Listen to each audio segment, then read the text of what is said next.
অনন্ত প্রেম তুমি দাও আমাকে।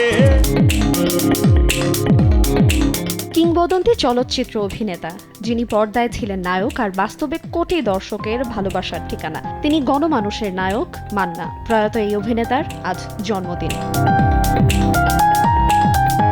1964 সালের 14 এপ্রিল টাঙ্গাইলের কালীহাতির এলেঙ্গায় জন্ম নেয়া এই ছেলেটাই একদিন হয়ে উঠবেন দেশের চলচ্চিত্রের জনতার নায়ক। তখন হয়তো কেউ ভাবেনি, তবে স্বপ্নটা ছিল, আর ছিল নিজের জায়গা তৈরি করে নেয়ার জেদ। সেই জেদ নিয়েই 1984 সালে বিএফডিসির নতুন মুখের সন্ধানে প্রতিযোগিতার মাধ্যমে পা রাখেন রূপালী জগতে। তারপরের গল্পটা গোটা এক সাম্রাজ্য গড়ার গল্প। পাগলি দিয়ে বড় পর্দায় যাত্রা শুরু, আর তারপর একের পর এক হিট সিনেমা, সামাজিক, রোমান্টিক, অ্যাকশন, সব ঘরানার নিজের স্বতন্ত্র উপস্থিতি জানান দিয়েছেন মান্না। আসবার কালে আসলাম একা। ত্রাস সিনেমায় তার তেজি রূপ কিংবা আম্মাজানে আবেগঘন অভিনয়, সবকিছু মিলিয়ে তিনি হয়ে উঠেছিলেন দর্শকের মনের মানুষ।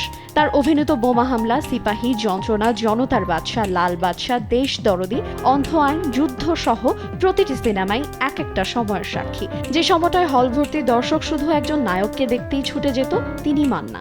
কতদিন বাঁচতে চান? বাঁচার অনেক ইচ্ছা।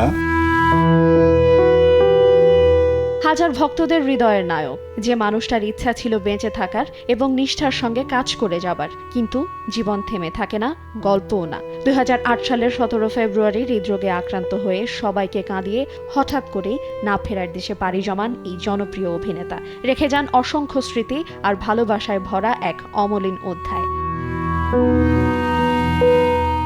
আজ তিনি নেই, কিন্তু আছে তার রেখে যাওয়ার সংলাপ, সিনেমা, আর আছে দর্শকের হৃদয়ে অটুট এক জায়গা। মান্নার মতন মহানায়করা হারিয়ে যান না, তারা থেকে যান স্মৃতিতে আর ভালোবাসায়। আইরিন আয়াত, সময় সংবাদ, ঢাকা।